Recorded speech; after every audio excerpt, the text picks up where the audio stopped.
नमस्कार सभी को। तो देखिए यहाँ पर इकोनॉमी का हम लोग सेकंड लेक्चर लेके आए हैं। एमसीक्यू का सेशन होगा और ये 45 एमसीक्यूज हम लोग डिस्कस करेंगे। अगर आप किसी भी कॉम्पिटिटिव एग्जाम की तैयारी कर रहे हैं तो उसके लिए क्वेश्चंस बहुत ज़्यादा इंपॉर्टेंट होने वाले हैं। तो देखिए फर्स्ट क्वेश्चन में कहा गया the term national income represents. अब देखिए नेशनल इनकम जो होती है वो क्या होती है, वो कैसे रिप्रेजेंट करी जाएगी। तो पहला ऑप्शन दिया गया gross national product eight market price minus depreciation, गलत है। Gross domestic product at market price minus depreciation plus income from abroad, ये भी गलत है। थर्ड ऑप्शन क्या दिया गया है, थर्ड ऑप्शन सही है। इसमें कहा गया जीएनपी जो है ग्रॉस नेशनल प्रोडक्ट है मार्केट प्राइस पे, माइनस डिप्रिसिएशन मतलब डिप्रिसिएशन को सब्ट्रैक्ट कर दिया गया। ठीक है, जब डिप्रिसिएशन सब्ट्रैक्ट करते हैं तो क्या हो जाता है, एनएनपी हो जाता है। ठीक है, नेट नेशनल प्रोडक्ट हो जाता है। और इसके बाद क्या किया गया, और क्या और सब्ट्रैक्ट किया गया, इनडायरेक्ट टैक्स को सब्ट्रैक्ट किया गया, सब्सिडी को ऐड किया गया। तो जब ये करते हैं तो हम लोग को क्या मिल जाता है, net national product at factor cost मिल जाता है। तो जब ये मिलता है तो हम लोग उसको क्या कहते हैं, नेशनल इनकम कहते हैं। तो इसलिए सी ऑप्शन सही हो जाएगा। ठीक है, आगे बढ़ते हैं। क्योंकि आपको एक फॉर्मूला पता होगा, जो मार्केट प्राइस होता है वो क्या होता है, factor cost plus indirect tax minus subsidy. ठीक है, सब्सिडी। अब यहाँ पर जो एनएनपी होता है, एनएनपी एट फैक्टर कॉस्ट, इसी को क्या कहता है, मतलब जो इनकम होती है ना, नेशनल इनकम, यही कहलाती है। तो national income is equal to net national product at factor cost. याद रखिएगा फैक्टर कॉस्ट होता है और मार्केट प्राइस के हिसाब से उसमें क्या होता है, फैक्टर कॉस्ट में, मार्केट प्राइस में फैक्टर कॉस्ट होता है, उसमें उसमें इंडायरेक्ट टैक्स को ऐड किया जाता है, सब्सिडी को सब्ट्रैक्ट कर दिया जाता है। अगला क्वेश्चन देखिए, इसी से ही रिलेटेड है। नेशनल इनकम इज, तो नेशनल इनकम क्या होता है। अब आपको समझ में आ गया होगा नेशनल इनकम क्या है। तो नेशनल इनकम होती है net national product NNP eight factor cost. ठीक है, तो बी ऑप्शन सही हो जाएगा। फैक्टर कॉस्ट का मतलब ये होता है जो कॉस्ट लगी है किसी चीज़ को प्रिपेयर करने में, किसी प्रोडक्ट को बनाने में, उसी को कहते हैं factor cost. Net national product eight market prices, तो मार्केट प्राइस पे एनएनपी आपसे पूछा गया है, एनएनपी एट मार्केट प्राइस क्या हो जाएगा। तो एनएनपी एट मार्केट प्राइस जो है, तो जब भी नेट आएगा तो नेट के लिए क्या करना होता है, पहले जीएनपी लिख लीजिए। जैसे यहाँ पर एनएनपी था तो जीएनपी एट मार्केट प्राइस कर लीजिए और इसमें क्या सब्ट्रैक्ट कर दीजिए, डिप्रिसिएशन, मतलब जो वैल्यू कम हुई है उसको आप सब्ट्रैक्ट कर दीजिए। तो GNP minus depreciation means option number C is correct. ठीक है, फोर्थ पे आते हैं। The national income of a country for a given period is equal to the dash. अब देखिए नेशनल इनकम जो होती है किसी भी कंट्री की, वो कैसे दी जाती है, तो total value of goods and services नहीं, देखिए वैल्यू नहीं होती है, मॉनेटरी वैल्यू होती है। तो मनी वैल्यू होती है of final goods and services produced. ठीक है, तो यही सही हो जाएगा। तो डी ऑप्शन इसमें सही है। In an open economy the national income Y of economy is dash. अब आपको बताना है, यहाँ पर आपको नेशनल इनकम के बारे में बताना है। ये सारी चीज़ें आपको दी गई हैं। तो नेशनल इनकम क्या हो जाएगी, तो नेशनल इनकम के लिए सबसे पहले क्या करना होगा, जो कंजम्पशन है उसको ऐड करेंगे, इन्वेस्टमेंट को ऐड करेंगे। ठीक है, इसके बाद गवर्नमेंट का जो एक्सपेंडिचर हो रहा है इसको भी ऐड करते हैं। और क्या करते हैं, net foreign investment from abroad को भी ऐड करते हैं। मतलब नेट फॉरेन, जो फॉरेन से हमको या तो एक्सपोर्ट हो रहा है तो इम्पोर्ट हो रहा है, दोनों का जो सब्सट्रैक्शन होता है, मतलब एक्स माइनस एम, इसको क्या कर देंगे, ऐड कर देंगे। ठीक है, तो यहाँ पर सी ऑप्शन सही हो जाएगा। इंडिया के लिए जो वैल्यू है ये निगेटिव रहती है। क्यों निगेटिव रहती है, क्योंकि इंडिया में इम्पोर्ट जो है वो ज़्यादा होता है। ठीक है, और एक्सपोर्ट जो हम लोग करते हैं वो क्या करते हैं, कम करते हैं। तो इसीलिए एम की वैल्यू बड़ी है, एक्स की वैल्यू छोटी है। तो इस वजह से हमारा जो नेशनल इनकम आती है वो कम आती है। Which of the following is not a method to calculate gross domestic product. अब ग्रॉस डोमेस्टिक प्रोडक्ट को कैलकुलेट करने के लिए इनमें से कौन सा मेथड नहीं होता है। तो जीडीपी को कैलकुलेट करने के लिए प्रोडक्ट मेथड होता है, इनकम मेथड भी होता है, एक्सपेंडिचर मेथड भी होता है, डिमिनिशिंग कॉस्ट मेथड कोई मेथड नहीं होता। तो यहाँ पर बी ऑप्शन सही है। Net national product and GNP are. अब देखिए एनएनपी और जीएनपी जो होते हैं ये क्या होते हैं, पूछा गया है आपसे। तो देखिए इसमें जो पहला ऑप्शन दिया गया है value measures of national production, यही इसमें ऑप्शन क्या हो जाएगा, सही हो जाएगा। ठीक है, तो यहाँ पर ए ऑप्शन बिल्कुल सही है। आगे बढ़ते हैं, क्वेश्चन नंबर 8 देखेंगे। Base year in national income accounting means. अब देखिए बेस ईयर का मतलब क्या होता है ये आपको यहाँ पर बताना है। तो year whose income is being used to calculate the nominal GDP नहीं, नॉमिनल जीडीपी नहीं, ये एक ऐसा ईयर होता है which is used to calculate the real GDP. तो रियल जीडीपी को कैलकुलेट करने के लिए जो ईयर यूज़ किया जाता है उसको हम लोग क्या कहते हैं, बेस ईयर कहते हैं। One of the problems in calculating national income in India. अब देखिए नेशनल इनकम जो इंडिया में कैलकुलेट करी जाती है उसके लिए इंपॉर्टेंट प्रॉब्लम, जो सबसे बड़ी प्रॉब्लम है वो क्या है, अंडर एम्प्लॉयमेंट प्रॉब्लम नहीं है, इन्फ्लेशन भी नहीं है, लो लेवल ऑफ सेविंग भी नहीं है, नॉन ऑर्गेनाइज सेक्टर। देखिए ये लोग जो हैं नॉन ऑर्गेनाइज सेक्टर में जो इनकम है वो ठीक से बताई नहीं जाती है या हाइड करके रखी जाती है, इस वजह से नेशनल इनकम ठीक से भारत में नहीं कैलकुलेट करी जा पाती है। 10th क्वेश्चन पे आएंगे, इसमें देखिए क्या कहा गया। पहला ऑप्शन दिया गया है एनडीपी जो होता है वो जीडीपी प्लस डिप्रिसिएशन होता है, बिल्कुल गलत है। ठीक है, अभी हमने आपको बताया था नेट का मतलब क्या हो जाएगा, जीडीपी तो रहेगा ही रहेगा, माइनस क्या हो जाएगा, डिप्रिसिएशन होगा। ठीक है, तो यहाँ प्लस जो दिया है उसकी क्या होना चाहिए, माइनस होना चाहिए। पर कैपिटा इनकम क्या होता है, net domestic product upon total population, नहीं गलत है बिल्कुल, ये नेट नेशनल प्रोडक्ट होता है, factor cost upon total population होता है, तो ये भी गलत है। तो दोनों स्टेटमेंट इसमें गलत है। तो तीसरा स्टेटमेंट भी है net domestic product is better metrics than gross domestic product. अब देखिए नेट ज़्यादा अच्छा है कि ग्रॉस ज़्यादा अच्छा है for comparing economies of the world, तो आपको पता होगा नेट ज़्यादा अच्छा है, क्योंकि हम लोग क्या करते हैं इसमें डिप्रिसिएशन जो है उसको सब्ट्रैक्ट करके ही रखते हैं। ठीक है, तो ये स्टेटमेंट तो सही है, तो इसमें ओनली 3 इज़ करेक्ट तो है नहीं कहीं ऑप्शन, तो फिलहाल इसमें ऑप्शंस गलत हैं। इसमें क्या होना चाहिए कि 1 और 2 ऑप्शन गलत है, केवल थर्ड ऑप्शन जो है वो सही है। आप ये फिलहाल ये समझ के चलिएगा। If over a given period of time both prices and monetary income have been doubled. देखिए प्राइस को भी डबल कर दिया गया और साथ ही साथ जो इनकम हो रही है लोगों की उसको भी डबल कर दिया गया। तो आपको बताना है जो रियल इनकम होगी लोगों की वो क्या हो जाएगी। तो रियल इनकम अनचेंज रहेगी, कोई चेंजेस देखने को नहीं मिलेगा, क्योंकि देखिए प्राइस भी तो आप बढ़ा रहे हैं, तो इनकम बढ़ी और प्राइस भी बढ़ गई। तो इनकम से करना क्या है, कोई गुड्स ही तो खरीदने हैं, तो जब उसके प्राइस बढ़ गए तो रियल इनकम जो है वो बिल्कुल भी चेंज नहीं होगी। Theoretically if economic growth is conceptualised. अब देखिए अगर इकोनॉमिक ग्रोथ को कॉन्सेप्चुलाइज किया जाए, which one of the following is not usually taken into consideration. तो इकोनॉमिक ग्रोथ के लिए क्या कंसिडरेशन में नहीं रखा था, किसको नहीं माना जाता इकोनॉमिक ग्रोथ में, तो ग्रोथ इन जीडीपी तो माना जाएगा, growth in financial aid from the world bank. देखिए वर्ल्ड बैंक से अगर आप बहुत ज़्यादा एड लेके आ रहे हैं, पैसा लोन लेके आ रहे हैं, तो उसको इकोनॉमिक ग्रोथ में कंसीडर नहीं किया जाएगा, तो बी ऑप्शन सही है, तो निगेटिव चीज़ है। आगे बढ़ते हैं, consider the following statement about Amartya Sen advice regarding priority for Indian economies. अब देखिए इंडियन इकोनॉमी से रिलेटेड अमर्त्य सेन ने कई सारी प्रायोरिटी बताई है, कई सारी बातें बताई हैं, तो कौन सी बात इसमें सही है। तो इंडियन इकोनॉमी को क्या होना चाहिए, तो पहला दिया गया it should be commodity oriented, तो कमोडिटी ओरिएंटेड होनी चाहिए, बिल्कुल गलत है। पीपल ओरिएंटेड होनी चाहिए, बिल्कुल सही है। Economic security to the poorest of poor, ये भी बात इन्होंने कही है। फोर्थ में क्या कहा, safeguard against integration of these with world economy. ठीक है, तो इंटीग्रेशन करना चाहिए किसका किसका, तो पीपल का, पुअरेस्ट ऑफ द पुअर का भी इंटीग्रेशन करना चाहिए, वर्ल्ड इकोनॉमी को भी देखते हुए चलना चाहिए, मतलब इसको भी इंटीग्रेट करने की कोशिश करनी चाहिए। तो 2, 3, 4 इसमें ऑप्शन बिल्कुल सही है। The view that planning in India should be in future pay more attention to the people than to the communities was given by, तो अमर्त्य सेन ने कहा है ये कि जो प्लानिंग होनी चाहिए इंडिया में वो कुछ इस तरीके से होनी चाहिए कि ज़्यादा अटेंशन किसको दिया जाए, पीपल को दिया जाए। The Hindu growth rate refers to the growth rate of. अब देखिए यहाँ पर हिंदू ग्रोथ रेट का मतलब पॉपुलेशन से नहीं है, हिंदू ग्रोथ रेट का मतलब क्या होता है, नेशनल इनकम से रिलेटेड होता है। ठीक है, और जो नेशनल इनकम थी बहुत नॉर्मल तरीके से जब वो बढ़ रही थी, अप्रॉक्सीमेटली 3.5% के ग्रोथ से बढ़ रही थी, तो इसको क्या कहा गया, हिंदू ग्रोथ रेट कहा गया। और मेनली 1980s में दिया गया था।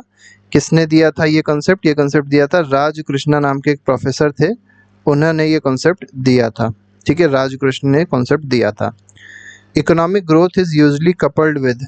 अब इकोनॉमिक ग्रोथ जो होती है वो किससे कपल्ड होती है, किसके साथ जुड़ी हुई होती है, तो जब भी देखिए इकोनॉमिक ग्रोथ होगी तो इसका मतलब क्या है, इकोनॉमिक ग्रोथ होने पे महंगाई ज़रूर आएगी, और महंगाई आएगी तो उसको क्या कहते हैं, इन्फ्लेशन कहते हैं। क्योंकि देखिए जब इकोनॉमी ग्रो करती है तो एक तरीके से लोगों के पास पैसा आता है, तो जब मार्केट में पैसा आ जाएगा तो अपने आप से जो मार्केट की चीज़ें हैं उसकी वैल्यू क्या हो जाएंगी, मतलब उसके पैसे, उसकी वैल्यू बढ़ जाएगी, पैसे की वैल्यू कम हो जाएगी, तो इससे क्या आ जाएगा, इन्फ्लेशन आ जाएगा। ठीक है, महंगाई ज़रूर आएगी। ठीक है, क्योंकि लोगों के पास पैसा ज़्यादा हो जाएगा और जब भी लोगों के पास पैसा ज़्यादा होता है तो इन्फ्लेशन ज़रूर आता है। The proportion of labour in GNP becomes low due to the following reason. अब देखिए यहाँ पर पूछा गया है जो लेबर है उनका प्रपोर्शन जो है वो कम क्यों हो रहा है ग्रॉस नेशनल प्रोडक्ट में, ये आपको बताना है। ठीक है, तो प्राइजेस लैग बिहाइंड वेजेस गलत है। देखिए वेज जो है वो कम है प्राइजेस से, इस वजह से इनका प्रपोर्शन जो है वो कम होता जा रहा है जीएनपी में। ठीक है, क्योंकि लेबर की जो वेजेस है उस तरीके की नहीं है जिस तरीके के प्राइजेस बढ़ रहे हैं। ठीक है, इस वजह से ऐसा हो रहा है। आगे बढ़ते हैं, मैच द कॉलम से रिलेटेड क्वेश्चन है। तो इकोनॉमिक डेवलपमेंट जो होता है ये कंस्ट्रक्टिव चेंज होता है। इकोनॉमिक ग्रोथ, अब देखिए यहाँ पर इकोनॉमिक ग्रोथ क्या है, इकोनॉमिक ग्रोथ का मतलब जीडीपी में ग्रोथ है। सस्टेनेबल डेवलपमेंट का मतलब क्या होता है कि इन्वायरमेंट से रिलेटेड है ये, और इसमें मेनली क्या है कि ग्रोथ तो करनी है, ठीक है, लेकिन कुछ इस तरीके से करनी है कि फ्यूचर जनरेशन भी आगे जो भी रिसोर्सेज हैं उसको उसका यूज़ कर सकें, ख़त्म ना हो जाए वो। क्वालिटी ऑफ लाइफ किससे रिलेटेड है, हेल्थ से रिलेटेड है। आगे बढ़ेंगे, अगले क्वेश्चन में देखेंगे। अगला क्वेश्चन देखिए क्या कह रहा है। अगला क्वेश्चन है question number 19। In the context of Indian economy consider the following pairs. अब देखिए यहाँ पर कुछ आपको पेयर दिखाई दिए हैं। अब देखिए यहाँ पर जो पेयर्स हैं वो आपको ठीक से शायद ना दिख रहे हों, लेकिन फ़िलहाल हम इसको बताने की आपको कोशिश करेंगे। देखिए जैसे मेल्ट डाउन दिया है, इसके आगे लिखा है फॉल इन स्टॉक प्राइसेस, बिल्कुल सही बात है। मेल्ट डाउन का मतलब ये होता है कि बहुत तेज़ी से जब स्टॉक के प्राइस गिर जाते हैं तो उसको मेल्ट डाउन कहा जाता है। रिसेशन का मतलब क्या होता है, रिसेशन मतलब फॉल इन ग्रोथ रेट नहीं होता, रिसेशन का मतलब मंदी होता है। ठीक है, मंदी हमेशा किसी एक सिंगल सेक्टर में आती है, जैसे आईटी सेक्टर मान के चलिए मंदी आई तो वो ग्रोथ रेट पे खास कोई इफेक्ट नहीं करती है, डायरेक्टली बाद में करती है, तो इसको हम लोग फिलहाल इसमें नहीं रख सकते। स्लो डाउन का मतलब होता है फॉल इन जीडीपी, ये भी गलत है। स्लो डाउन का मतलब होता है जब इकोनॉमिक एक्टिविटीज़ क्या हो जाती हैं, कम हो जाती हैं। तो यहाँ पर फर्स्ट ऑप्शन बिल्कुल सही हो जाएगा, करेक्टली मैच पूछा गया था तो ए ऑप्शन सही है। 20th क्वेश्चन पे आते हैं। क्वेश्चन नंबर 20 देखिए क्या कह रहा है, दो स्टेटमेंट इसमें दिए गए हैं। The Indian economic policy is increasingly being criticised by insiders as well as outsiders, बिल्कुल सही बात है। इंडिया की जो इकोनॉमिक पॉलिसी है वो जो इंडियंस हैं वो भी क्रिटिसाइज़ करते रहते हैं, आउटसाइडर्स भी क्रिटिसाइज़ करते हैं। The criticism is largely based on ideological differences, ये भी बात बिल्कुल सही है, आइडियोलॉजिकल डिफरेंसेस पे ही ये क्रिटिसाइज़ करी जाती है। जैसे आपने देखा होगा इस प्रेजेंट सिचुएशन में, तो जैसे राहुल गांधी हैं, ये हमेशा कहते रहते हैं कि जो गवर्नमेंट है वो किसको सपोर्ट कर रही है, अडानी को अंबानी को सपोर्ट कर रही है। मतलब इनका कहने का मतलब ये है कि कैपिटलिस्ट है गवर्नमेंट, जबकि राहुल गांधी क्या कहते हैं, गरीबों को मिलना चाहिए, तो मतलब सोशलिज्म की बात करते हैं। ठीक है, हालांकि गरीबों को मिल रहा है लेकिन वो देख नहीं रहे हैं। ठीक है, और ऐसा नहीं है कि ये जो प्राइवेट कंपनियां हैं ये केवल एक ही सरकार में प्रमोट करी जाती हैं, सभी सरकारों में प्रमोट करी जाती हैं, क्योंकि इन्हीं से ही इकोनॉमिक ग्रोथ मेनली हो पाता है कंट्री में। तो फिलहाल यहाँ पर ऑप्शन ए सही हो जाएगा कि both A and B are correct, R is the correct explanation of assertion, बिल्कुल सही है। What was the main strategy of new economic policy 1991, तो एलपीजी रिफॉर्म्स आपको पता ही होगा, तो लिबरलाइजेशन, प्राइवेटाइजेशन, ग्लोबलाइजेशन, तो इसमें तीनों सही हैं। Economic liberalisation in India started with, अब देखिए इकोनॉमिक लिबरलाइजेशन जो है वो कैसे स्टार्ट हुआ था, तो substantial changes in industrial licensing policy. देखिए लिबरल बना दिया गया था, लिबरल मतलब एक तरीके से फ्री। ठीक है, तो पहले क्या होता था, इससे पहले लाइसेंस राज चल रहा था। ठीक है, लाइसेंस राज का मतलब क्या है कि अगर आपको कोई छोटी सी फैक्ट्री खोलनी है तो पहले आपको 10 मिनिस्ट्रीज 12 मिनिस्ट्रीज से जाके परमिशन लेनी पड़ेगी, और अगर किसी भी एक मिनिस्ट्री ने परमिशन नहीं दी तो वो नहीं खुल पाएगा। तो इससे क्या होता था, रेड टेपिज्म बढ़ गया था, सरकार पे बहुत ज़्यादा एक तरीके से लोग डिपेंडेंट हो गए थे, और जो प्रोसेस था बड़ा टफ हो गया था, जिसकी वजह से इंडस्ट्रीज़ का डेवलपमेंट इंडिया में नहीं हो पाया। तो यहाँ पर फिलहाल ए ऑप्शन सही हो जाएगा। Which of the following is correct regarding stabilization and structural adjustment as to component of new economic policy adopted in India? अब देखिए इकोनॉमिक पॉलिसी जो इंडिया में अडॉप्ट करी गई है, पूछा गया है कौन से दो ऐसे correct regarding stabilisation and structural adjustment क्या हुए हैं, ये आपको यहाँ पर बताना है। तो इसमें बी ऑप्शन बिल्कुल सही है, structural adjustment is gradual multi step process while stabilisation is quick adaptation process. बस आप फिलहाल ये समझ के चलिएगा कि स्ट्रक्चरल एडजस्टमेंट क्या होता है और स्टेबलाइजेशन क्या होता है। तो स्ट्रक्चरल एडजस्टमेंट जो है वो धीमे धीमे होगा, मल्टी स्टेप प्रोसेस है, टाइम टेकिंग प्रोसेस है, जबकि जो स्टेबलाइजेशन होता है ये क्विक प्रोसेस होता है। आगे बढ़ते हैं, क्वेश्चन नंबर 24 पे आते हैं। Who is called the pioneer of liberalisation in the Indian economy. अब देखिए, लिबरलाइजेशन, प्राइवेटाइजेशन, एलपीजी जो रिफॉर्म्स थे वो मेनली कौन लेके आए थे, तो उसमें फाइनेंस मिनिस्टर थे डॉक्टर मनमोहन सिंह, और पीवी नरसिम्हा राव क्या थे उस समय, प्राइम मिनिस्टर थे। तो जो पायनियर है वो मेनली कौन थे, डॉक्टर मनमोहन सिंह जी थे।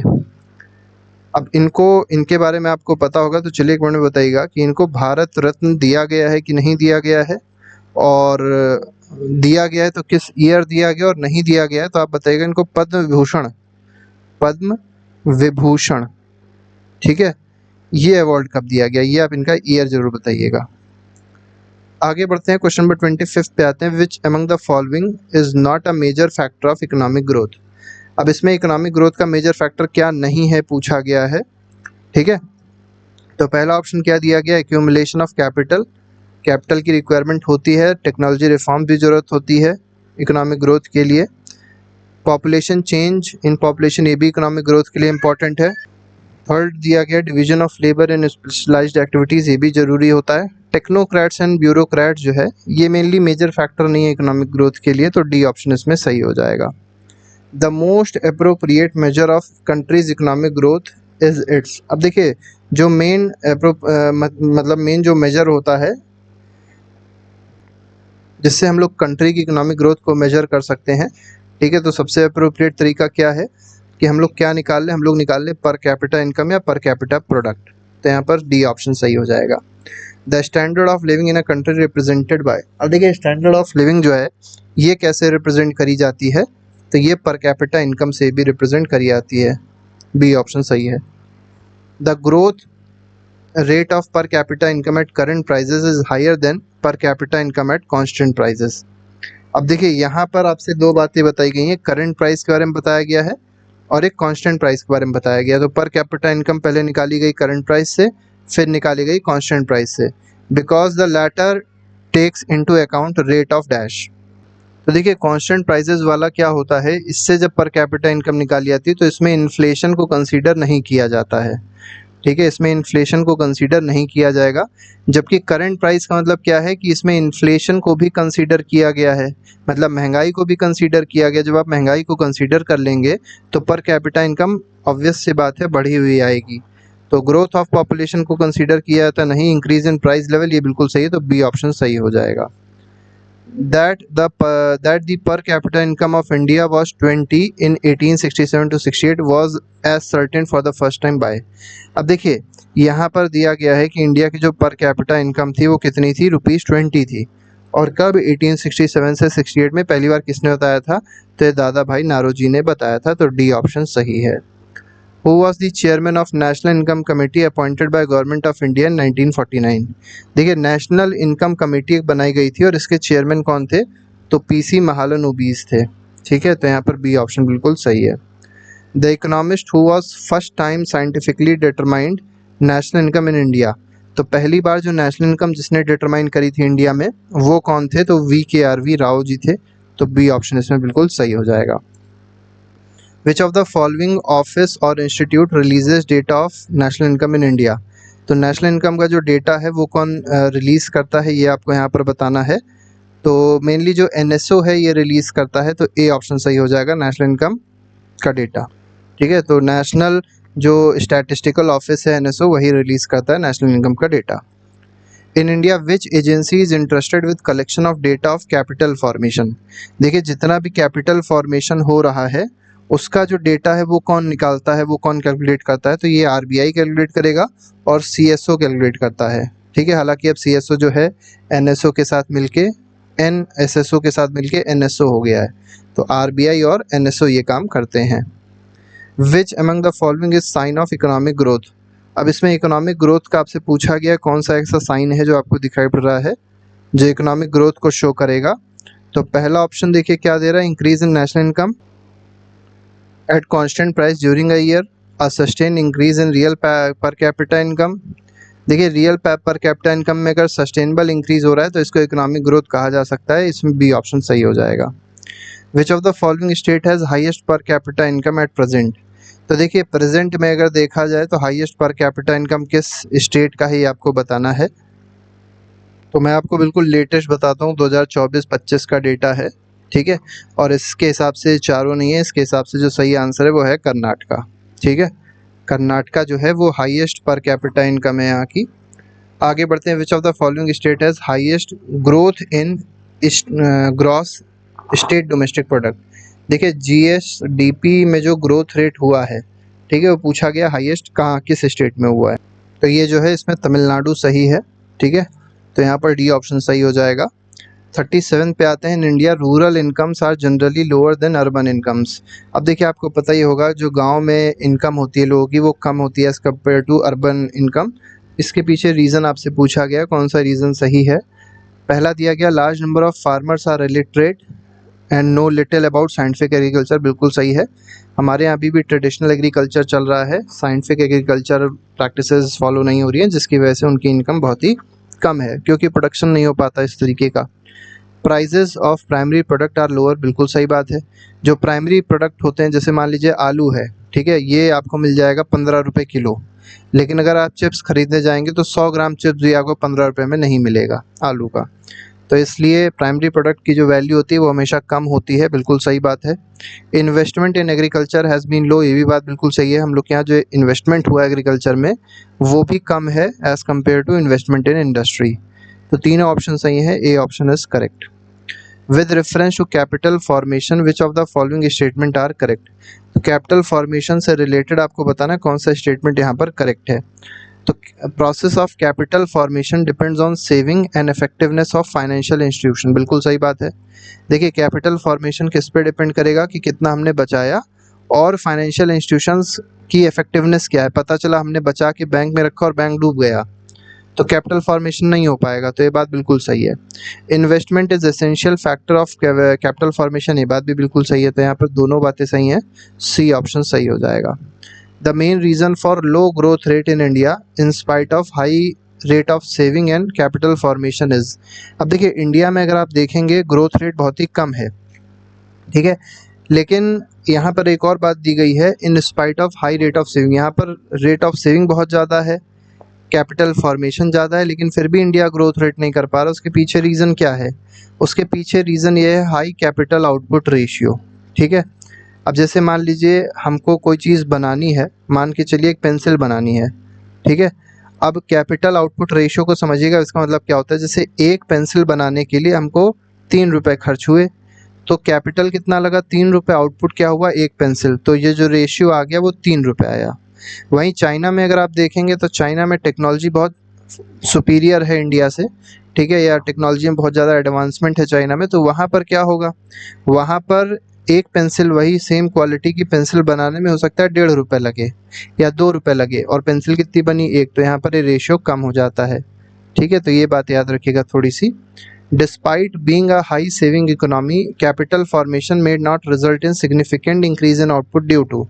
अब देखिए वही सेम बात जो हमने आपको बताई कि इंडिया जैसे है कि हाई सेविंग इकोनॉमी है, यहाँ पर सेविंग बहुत ज़्यादा लोग करते हैं और बहुत ज़्यादा सरकार को पैसा भी मिलता है, तो कैपिटल फॉर्मेशन हो रहा है, लेकिन फिर भी जो आउटपुट है वो इंक्रीज़ नहीं हो पा रहा है क्योंकि यहाँ पर कैपिटल आउटपुट रेशियो बहुत ही हाई है।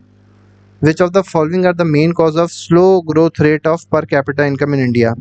अब देखिए इंडिया में स्लो ग्रोथ रेट क्यों हो रहा है, ठीक है, स्लो ग्रोथ रेट है पर कैपिटा इनकम का, तो पहला तो यही रीज़न हो जाएगा हाई कैपिटल आउटपुट रेशियो, और दूसरा हो जाएगा high rate of growth of population. Bharat में पॉपुलेशन बहुत तेज़ी से बढ़ रही है, इस वजह से ऐसा हुआ है, तो ये गलत है इसमें। और high level of fiscal deficit, ये भी गलत है, फिस्कल डेफिसिट को उतना भी हाई लेवल नहीं है। तो 1 and 2 will be the correct answer, that is option number D. Economic growth in country X will necessarily have to occur if. अब देखिए इकोनॉमिक ग्रोथ का होना ज़रूरी है, किस कंडीशन में इकोनॉमिक ग्रोथ ज़रूर होगी, तो if there is technical progress in world economy नहीं, देयर इज़ पॉपुलेशन ग्रोथ नहीं, कैपिटल फॉर्मेशन का होगा तो इकोनॉमिक ग्रोथ होगी, तो सी ऑप्शन सही है। Which of the following is not a characteristic of Indian economy. अब इंडियन इकोनॉमी की आपसे पूछी गई इनमें से कौन सी कैरेक्टरिस्टिक नहीं है, तो लो प्रोडक्टिविटी है लेबर की, ये सही है। लो पर कैपिटा इनकम है, ये भी सही है। लो रेट ऑफ कैपिटल फॉर्मेशन है, ये भी सही है। लैक ऑफ नेचुरल रिसोर्सेज नहीं है, यहाँ पे नेचुरल रिसोर्सेज तो भरपूर हैं, तो डी ऑप्शन सही हो जाएगा। ठीक है। अब यहाँ पर देखिए इसमें सी ऑप्शन भी सही हो सकता था, लेकिन दोनों में अगर देखा जाए ज़्यादा सही है ऑप्शन नंबर डी, क्योंकि लैक दिया गया, नेचुरल रिसोर्सेज भारत में कम नहीं है। ठीक है, आगे बढ़ते हैं। Which of the following reason are mainly responsible for slow growth rate of real per capita income in India.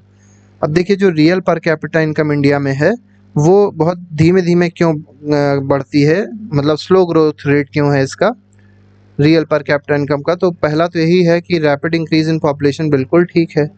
High increase in prices, तो प्राइजेस बहुत तेज़ी से बढ़ रहे हैं, इस वजह से भी ऐसा हो रहा है, बिल्कुल ठीक है। Slow growth rate in agriculture and industrial sector, ये बात सही है। अनअवेलेबिलिटी ऑफ फॉरेन एक्सचेंज, हमारे फॉरेन एक्सचेंज की भी कमी है, ये बात सही है। तो इसमें सारे के सारे ऑप्शन सही हैं, इसलिए D option is correct. 45th question पे आते हैं। Which among the following sector contribute most in saving in India. अब देखिए सबसे ज़्यादा सेविंग जो है वो पूछा गया इंडिया में जो है वो किस सेक्टर में है, तो ये मेनली हाउस होल्ड सेक्टर में है। आगे बढ़ते हैं, लास्ट क्वेश्चन है। Which has the highest share in house hold saving of India. तो हाईएस्ट शेयर जो है हाउस होल्ड सेविंग का वो कौन सी चीज़ में सेविंग करी जाती है, ये आपको बताना है। तो सेविंग जो हाउस होल्ड सेविंग जो होती है उसका हाईएस्ट शेयर जो होता है वो किस में होता है, तो फिजिकल एसेट्स में होता है। ठीक है, तो इस तरीके से ये हमारे कुछ क्वेश्चंस थे जो हम लोग ने डिस्कस किए। इसके अलावा हर एक टॉपिक के एमसीक्यूज जो हैं चैनल पे पड़े हुए हैं, जिसको आप जाके देख सकते हैं, अपना रिविजन अच्छे से कर सकते हैं। अभी के लिए फिलहाल नहीं, thank you very much, good bye, जय हिंद।